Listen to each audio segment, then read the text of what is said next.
Pada tahun 1922, Turki memenangkan Perang Dumlupinar yang berlangsung sejak tanggal 26 Agustus.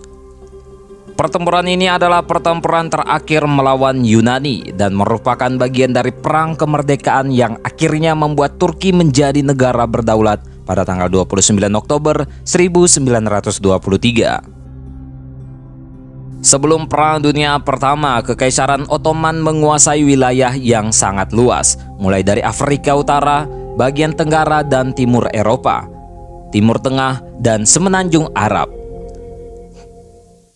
Namun semua berubah saat mereka memutuskan ambil bagian dalam perang dalam blok sentral. Kekaisaran Ottoman yang pasukan militernya terdiri dari orang Turki, Arab, Kurdi, dan sebagian etnis minoritas setempat harus melawan negara blok sekutu termasuk Inggris. Singkat cerita, blok sentral kalah. Kekaisaran besar itu runtuh setelah Perang Dunia Pertama. David Lloyd George, Perdana Menteri Inggris saat itu, menjanjikan beberapa daerah Kesultanan Ottoman kepada Yunani. Hadiah diberikan karena Yunani membantu Inggris dalam perang. Tetapi orang Turki tak mau menyerahkan wilayah mereka begitu saja. Mereka pun melawan. Perang Turki-Yunani ditandai dengan pendaratan pasukan Yunani ke Smyrna, salah satu kota yang dijanjikan, pada tanggal 15 Mei 1919. Ketika itu terjadi insiden penembakan dan akhirnya memicu perang menahun. Dalam konteks usaha aneksasi inilah mencuat nama seorang perwira militer Turki yang menolak tunduk, Mustafa Kemal Atatürk. Atatürk adalah sekuler yang kelak menjadi presiden pertama Turki pada tahun 1923 hingga 1938. Dalam situs resmi Atatürk Higher Institution of Culture milik pemerintahan Turki, heroisme Atatürk digambarkan nyaris sempurna.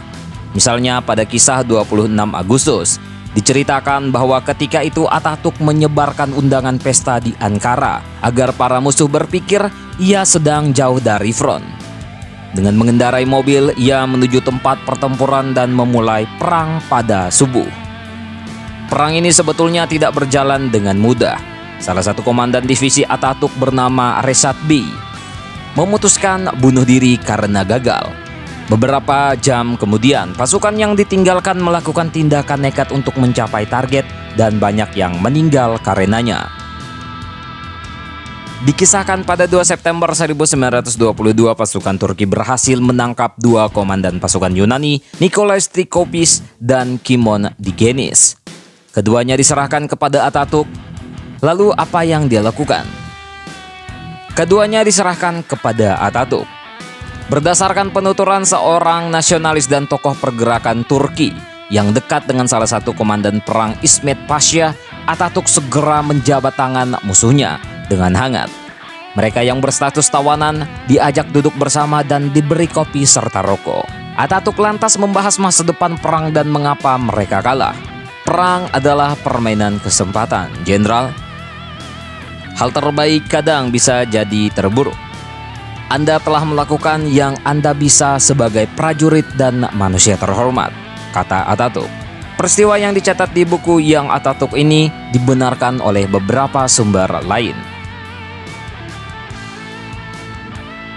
Usai kemenangan pasukan Turki, pemerintah Yunani menerima desakan pasukan nasional Turki untuk mundur ke perbatasan sebelum perang, memberikan bagian barat Anatolia kembali pada Turki.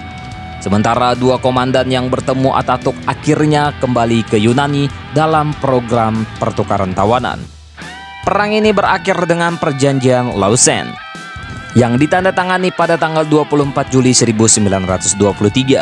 Setelah kejadian itu, hubungan antara pemerintah Turki dan Yunani jadi membaik. Mereka mengizinkan warga untuk berpindah dan tinggal di kedua negara tersebut. Banyak masyarakat Turki saat itu menganggap 30 Agustus sebagai hari kemenangan pasukan Turki yang dipimpin oleh Atatürk. Perang Atatürk yang dominan, juga berbagai cerita heroik yang muncul, membuat sosok ini menjadi pujaan rakyat. Itulah mengapa Victory Day sangat erat dengan sosok Atatürk. Pada mulanya, Victory Day hanya dirayakan di beberapa kota seperti Ankara, Izmir, dan Afyonkarahisar. Tetapi sejak tahun 1935 menjadi hari libur nasional. Saat perayaan Victory Day, para wisatawan dan pengunjung bisa dengan mudah melihat wajah Atatürk di jalan-jalan dan pusat perbelanjaan.